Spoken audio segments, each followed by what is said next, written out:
December 1st, 1948. A body washes up on Somerton Beach in Adelaide. His impeccably dressed, expensive shoes, tailored suit.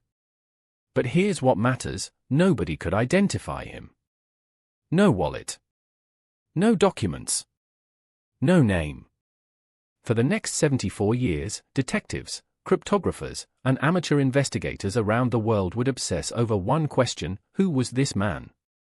And why did someone work so hard to make sure nobody would ever know? When police undressed him, they found something deliberate and unsettling.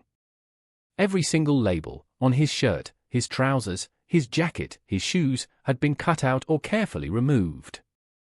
His shoes were custom-made, expensive. Yet someone had systematically erased his identity before his body even hit the beach. This wasn't neglect. This was intentional. The real breakthrough came from his pocket. Police found a small slip of paper with 2 words printed on it: Tamam Shud. Persian. Meaning it is ended. Investigators traced those words to a single book, an obscure 1920s Australian edition of the Rue Bear of Omar Khayyam, a 19th-century Persian poetry collection. Of the thousands printed, they located the exact copy. It was missing from the South Australian library. Someone had ripped that page out and placed it on a dead man's body. But wait, inside that book, investigators discovered something that escalated everything. Hidden in the back cover was a handwritten code. Not normal writing. Mirror script. Backwards. Upside down. Written in tiny letters, impossible to read unless you held it to a mirror. Experts studied it. Cryptographers attacked it. Mathematicians spent years on it. 70 years later, the code remains partially unsolved. Some believe it was coordinates.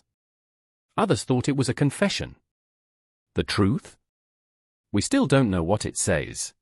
Here's what psychologists found disturbing about this case.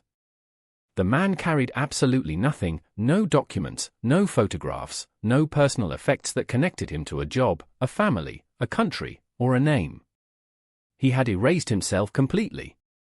Imagine that. In our modern world, we're tracked constantly. Our phones know where we are. Our credit cards track what we buy. Our social media follows our thoughts. Yet this man, in 1948, achieved total anonymity. He became invisible. The question that haunted investigators wasn't just who was he, it was how much of yourself can you erase and still be human? Police had fragments. Never a complete picture. A woman reported seeing a man matching his description at a nearby rooming house. She claimed he'd been unconscious, lying in the same position for so long she worried he was dead. A taxi driver remembered picking up someone who fit the description.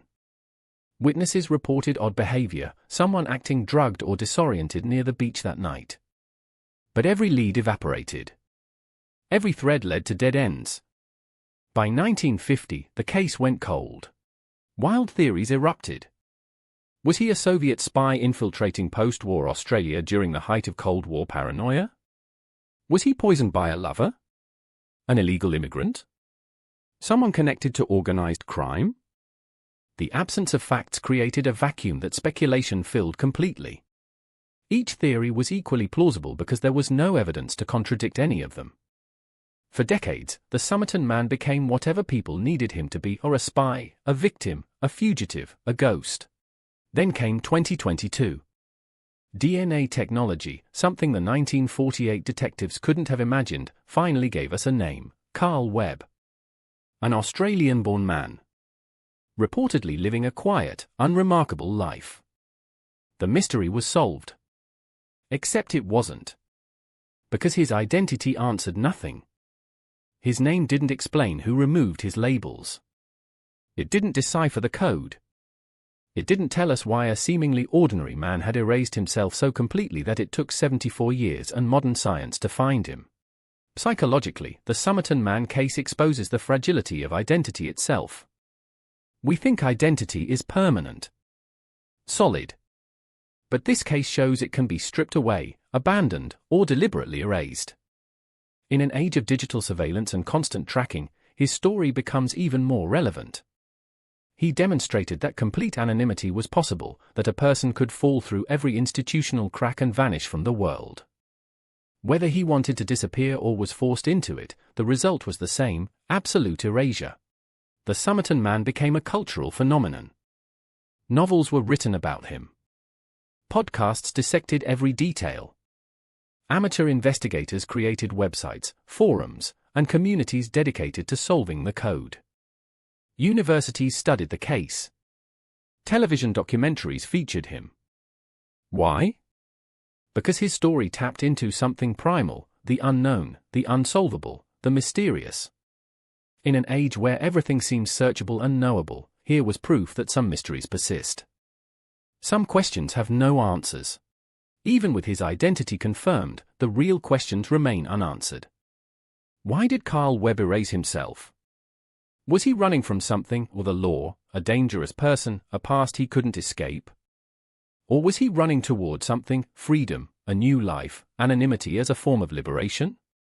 What was he so desperate to hide that he removed every label, carried no identification, and left only a cryptic code? The Somerton Man teaches us that knowing someone's name doesn't mean you know who they are. We know his name was Carl Webb. We know he died on Somerton Beach. But the Somerton Man remains a mystery in all the ways that matter. His case challenges our assumptions about identity, visibility, and the human desire to disappear.